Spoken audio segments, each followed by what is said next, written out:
ሃይ ሜሪዬ እንዴት ነሽ? ይቅርታ በጣም ቆየሁ አይደል? ኧረ ጥሩ ሳን የመጣው ፊትሽን ደሞ ምን ሆነሽ ነው?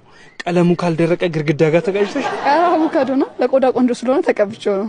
በዳቦ ራሱ እኮ የሌለ ጸዴ ነው። በዳቦ አድርጌ በገምጥሽ ራሱ ደስ ይለኛል። እንደውም አንተ ራሱ ብትቀባው በጣም አሪፍ ነው። ኧረ በእናትሽ ወንድ ልጅ አቮካዶ ሲበላ እንጂ ሲቀባ አያምርበትም። አሁን ራሱ ላስላስ ባረግሽ ደስ ይለኛል። ኧረ አንተ አታውቅም እንጂ ብዙ ወንዶች ይቀባሉ። የትኞቹ ወንዶች? ሜሪዬ ማን ነው የመጣው? አንተ አሁን ቤት አልነበርክ እንዴ? ቤት በኩል ነው እዚህ የመጣው?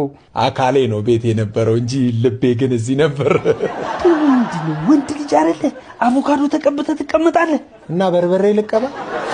ንጽህና ለመጠበቅ የወንድ የሴት እያላችሁ እየከፋፈላችሁ ለመሽተት ሰበብ አታበዙ ደስ ይለኛል። ወይ ምን አስበህ ነው የመጣኸው? አንተ ያሰብከው ነው። እኔማ ሰላም ልላትና ቤቱን ለመድሽ ወይ ልላት ነው የመጣሁት። ደሞ ሳልወዳት አልቀርም። አዎ እንደዚህ አይነት ስሜት ከተሰማኝ ቆየ። በጣም ደስ ብላኛለች እና ልቤ እየመታ ነው። አይገርምም? ልልስል ነው ያልከኝ እውነት። እኔ ራሱ ተሰምቶኝ የማያውቅ ስሜት ነው የተሰማኝ። በጣም ወድጃታለሁ። ልቤ በፍጥነት እየመታ ነው። ያንተ ከእድሜ ጋር የተያያዘ ሊሆን ይችላል።